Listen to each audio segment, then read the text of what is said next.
مواطنين ما جروا فيها محل ما عنده في حاجة للناس على بارا ولا لكن أصلحة في أصلحة بالجوة أصلا في محلات تاني ما في أصلحة في إذا أنت مواطنين لا بيلدي لكن كل ما دائما ناس بيقتلوا بعدين يعني إنسان ده بيقتلوا بالجدة ولا جالمايا ولا جباجا أصلا ما جرى يوم اثنين من الإنسان يا جماعة ده كلام تسولي يقول حكومة ترى أجل أصلحة كل مواطنين شو المؤسسة الحكومة كل يقول معلش يا جماعة حاجة اللي نعمل ده أنا جلالين ده حاجة كده يكون كل جدي قال جدي المواطنين تو معلش كان أنا أعمل ده تكون حاجة نجال جدي خلاص أنا يكون تكون أصلا حتى كلنا سلا تكون كلنا جيبوا بوان الكوس في جنوب السودان حتى كلنا تجيب كوس في جنوب السودان ده يا جماعة لا قد يمكن يا كنا دي ربنا كلام سمعنا كل ربنا داخل في قلوب الناس أننا كبار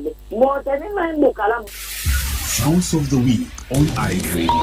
You are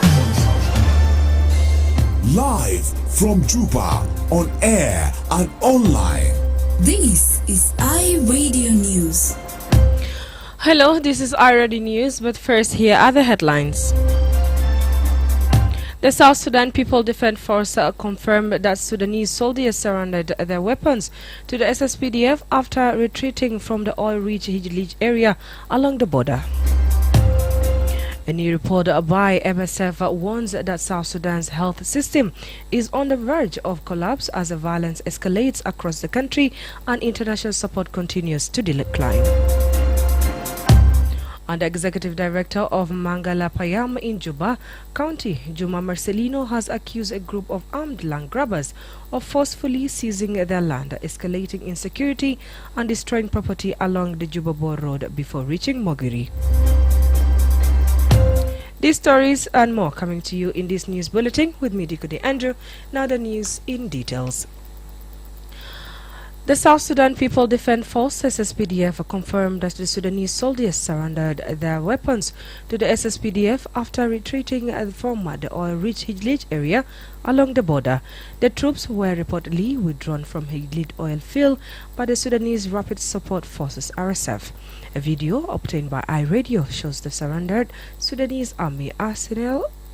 South Sudanese arm, which a third as known as total quantity, included 272 main battalion tanks, multiple armed personnel carriers APCS, ZU-23, 2 anti-aircraft guns and artillery pieces. Others are 82mm rocket launchers, RPG rocket launchers, hundreds of assorted assault rifles such as AK-47s, PK machine guns, military vehicles, and large quantities of ammunition. Lieutenant General Johnson Ulange, the SSPDF Deputy Chief of Defense Force of Mobilization and Disarmed, announced their package on Monday, December 8th, that the Sudanese army surrendered their weapons to the SSPDF. The Sudanese troops are currently being held in South Sudan and are awaiting further instruction from their respective government, led by Sudan General Abdel Fattah al-Burhan and the South Sudan President Salva Kiir. General Uren stressed that the SSPDF is maintaining strict neutral in the conflict. He also revealed the forces' plan to stabilize the region. كان في ليش أسبوع ده كان معنا في بناقوس ونحن سلمنا إن ده كله أصل بتاعه ده بعدهم وسام قادم معنا ونحن نرانو في معلوم أكو ما يقول لنا سو شكر بنديو لبران وصار بكير مجاديد عشانهم نمنا نفوسهم زي ما مثل بقولوا شعبين في دولة واحد سو ده ما اعتبروا ده إخوانا ونحن مسؤولين عشان جينا قابلنا وسلمنا معنا ده كله باشوية أنا نمشي ليش ونمشي نسلم ليش وبعد كده أتعلمنا يبدأ بكده القرآن ما سبق المجالي. Elsewhere, a new report of MSF warned that the South Sudan health system is on the verge of collapse as violence escalates across the country and international support continues to decline. The report, titled Left Behind in Crisis, Escalating Violence and Healthcare Collapse in South Sudan, indicates a nation facing overlapping shocks from conflict and displacement to disease outbreaks and a breakdown in external services. MSF says people across South Sudan are running out of options as the country faces its worst humanitarian and healthcare crisis in years. In the new report, MSF warned that the combination of increasing violence, failing health facility, and shrinking donor support is threatening lives on a massive scale. Dr. Sajid Lamberg, MSF head of field operations in South Sudan, said the health system has reached breaking down. He said, and I quote, South Sudan health system is structured to breaking point in every location where MSF workers, our team witness huge gaps in health services. Health facilities are either non-functional or severely under-restored.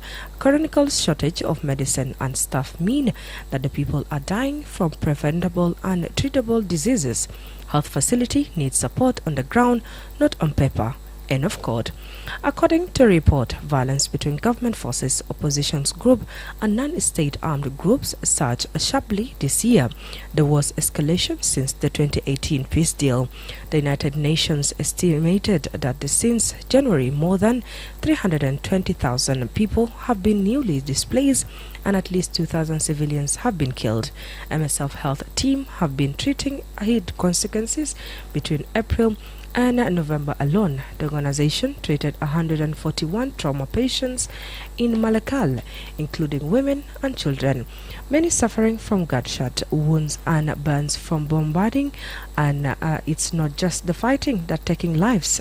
Health services across the country have been crippled. There have been widespread attacks on clinicals and hospitals, a direct violation of international humanitarian law.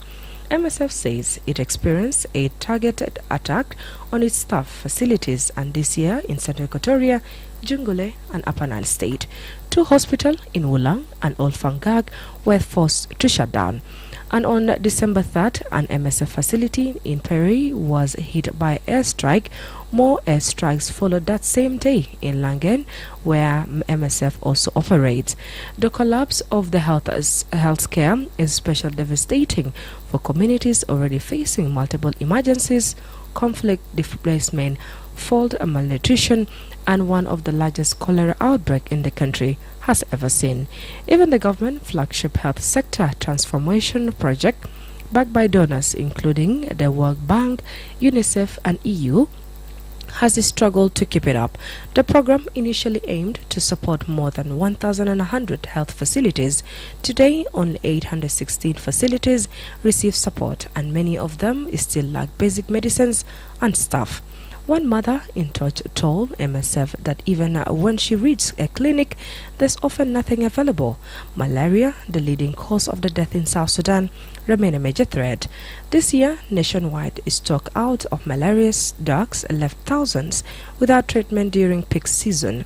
Between January and September, MSF team treated 6,680 people with severe malaria who require hospitalization. MSF said an urgent action is needed to prevent more loss of life.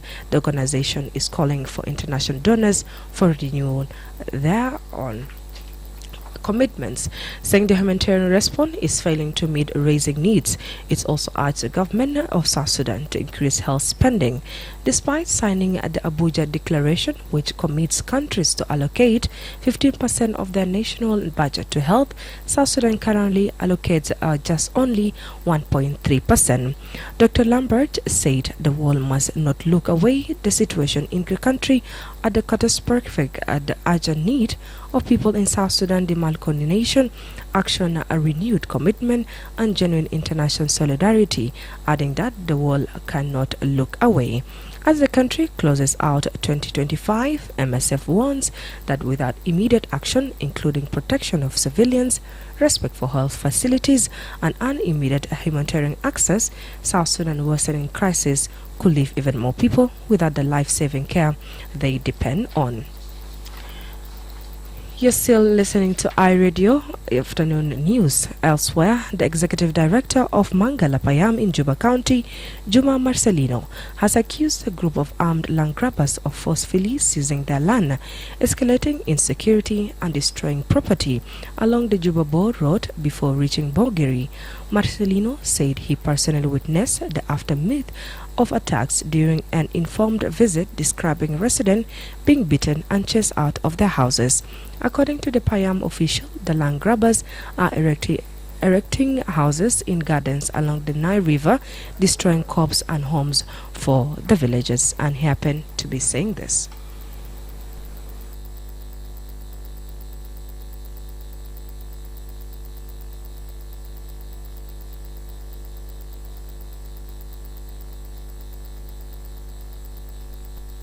أنا كان حاول مع كوميشنر أن جا حاول كنا نجيب قوة كالجيش عشان نحاول فوتو هناك في مغارة مباراة أننا حصلنا جبنا قوة من التفكير لكن قوة السكيت ما تقدر تنام كده تكنجيب قوة كمان قوة الجري يعتمد الجنو أن تجيب الكتل لا قوة في هناك أن ثلاثة يوم جن هناك أكيد قوة السكيت ما تقدر الجمال لهذا كنا حاولنا نطلب هناك ولا حتى كلام كوميشنر تجي جري توجي حاول توجي جري لقد نبلغوا حال كلام Marcelino warns that the security situation has deteriorated and said the local administration is working with the Juba County authorities to address the crisis. He confirmed that the joint security forces from Sector 6 have been deployed to the area for roughly 3 months, but he stressed that the numbers are insufficient for fully removal of land grabbers. And when conducted by iRadio this morning, the Juba County Commissioner Emmanuel Tete Isbon said he was in a meeting discussing the matter with the state leadership. Elsewhere, the Commissioner of Marko County in Eastern Equatorial State has announced an immediate ban on the export of charcoal in an effort to end illegal logging in the area.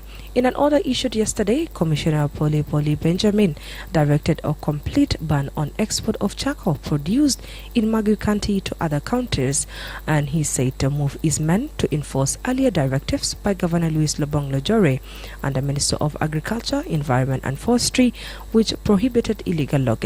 He also instructed local authorities to seize all charcoals intended for export, whether in the forest, in storage or loaded in vehicles. According to the commissioner, is confiscating charcoal will become a government property and will be sold to public auction, and its proceeds to be allocated to rehabilitation of Ali Road. Poli warned that individuals or groups violate the order will face severe penalties, including heavy fines, arrest and legal prosecution. He further directed security agencies in the country to implement the order without delay.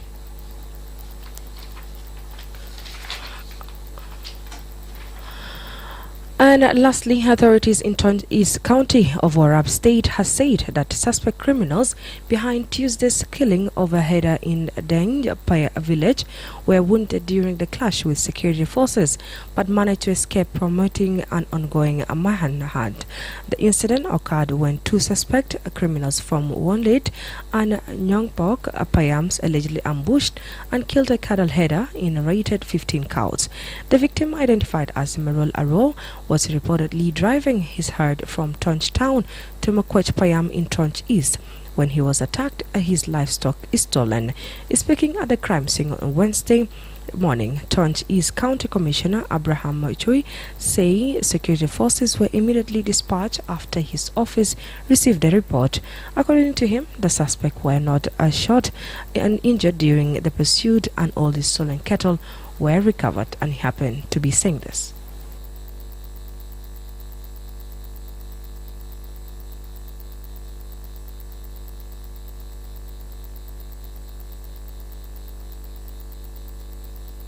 The incident was occurred in a place called Danga around 2 p.m.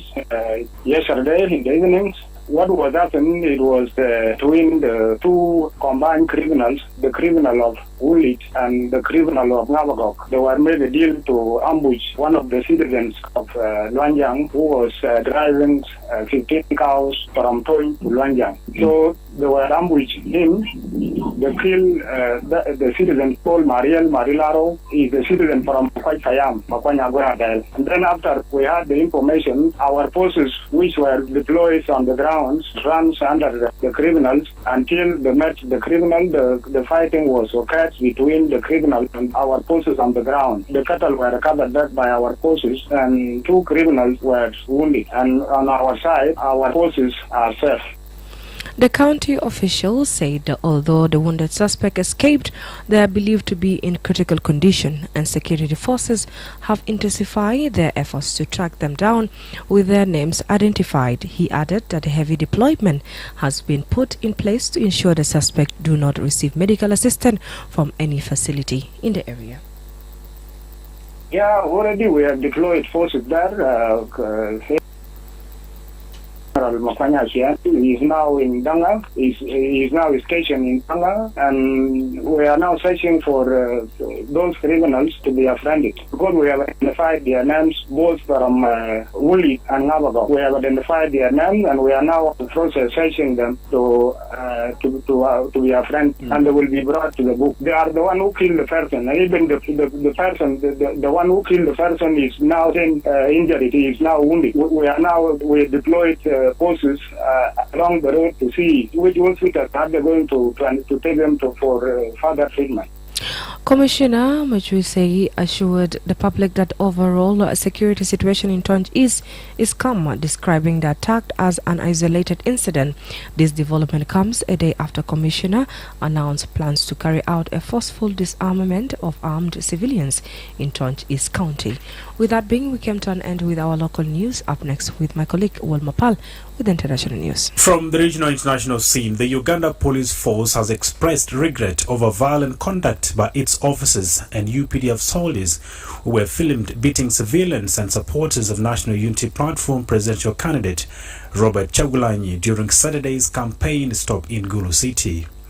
Police spokesperson Kituma Rusoke acknowledged the unfortunate and undesirable scenes, but maintained that Chagulanyi, who is better known as Bobi Wine, contributed to the confrontation by allegedly disregarding an agreed campaign route. Videos of the clashes widely circulated online showed security personnel caning civilians, including members of the candidate's security detail. Elsewhere, Ukraine is preparing to present a revised peace plan to the White House as it seeks to avoid making territorial concessions to Russia. Kyiv is set to propose alternatives to the U.S. after President Volodymyr Zelensky again ruled out surrendering land, saying he had no right to do so under Ukrainian or international law. He made the comments as he met European and NATO leaders on Monday, part of a collective push to deter the U.S. from backing a peace deal which includes major concessions for Ukraine and which allies fear would leave it vulnerable to a future invasion. And finally, a key UN report on the state of the global environment has been hijacked by the United States and other countries who were unwilling to go along with the scientific findings, the co-chair has told the BBC. The Global Environment Outlook, the result of 6 years' work, connects climate change, nature loss and pollution to unsustainable consumption by people living in wealthy and emerging economies. It warns of a dire future for millions unless there is a rapid move away from coal, oil and gas and fossil fuel subsidies. But at a meeting with government representatives to agree the findings, the US and allies said they could not go along with a summary of the report's conclusions. That's all from the regional international stories. I am Wilma Pal. Back to you, Diko D Andrew.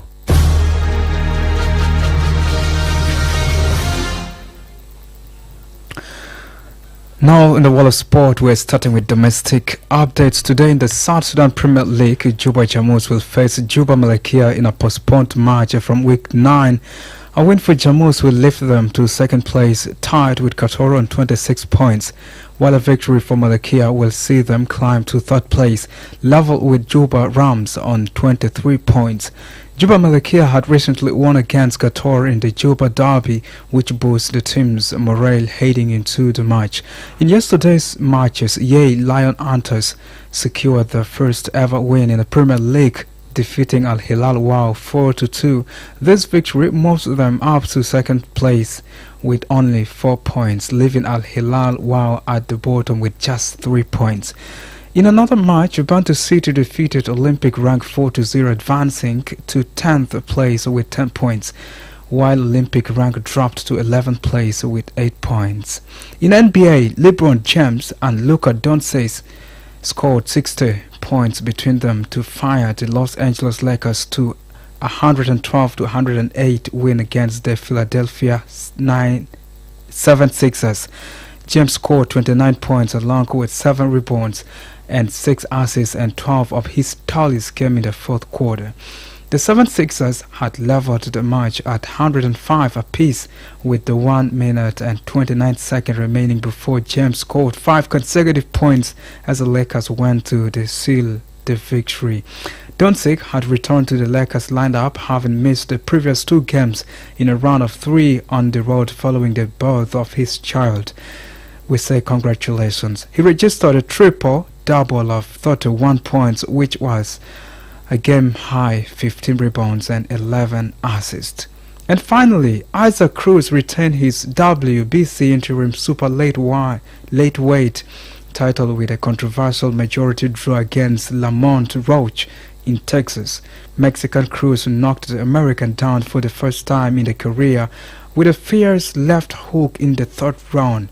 However, Cruz was deducted a point for a kidney punch in round 7, while Roach landed 191 punches to Cruz 159 over 12 rounds at Frost Bank Center in Antonio. 2 judges scored the fight 113, and the third called it actually 115-111 in Cruz's favor. This is all in the world of sport, and back to you, Diko D Andrew. Thank you so much, Darlington Moses and All Mapala. With that being, we came to an end with our afternoon news, but let's remind ourselves with the headlines. The South Sudan People Defense Forces SSPDF confirmed that the Sudanese soldiers surrendered their weapons to the SSPDF after retreating from the oil-rich Hidlich area along the border. A new report by MSF warns that South Sudan's health system is on the verge of collapse as violence escalates across the country and international support continues to decline. And the executive director of Mangalapayam in Juba County, Juma Marcelino, has accused a group of armed land grabbers of forcefully seizing their land, escalating insecurities and destroying property along the Juba-Bor Road before reaching Mogiri. That marks the end of iRadio News. If there's a story or an event you would like iRadio to cover or report about, please send us a text message on +211 925 287 870. It's also our WhatsApp number. Follow us on X at iRadio Juba, like our Facebook page, iRadio, subscribe to our YouTube channel at iRadio South Sudan. You can also visit our website and listen to us online at www.iradio.org. Stay tuned for news in Arabic at 1:30. I was Diko D Andrew.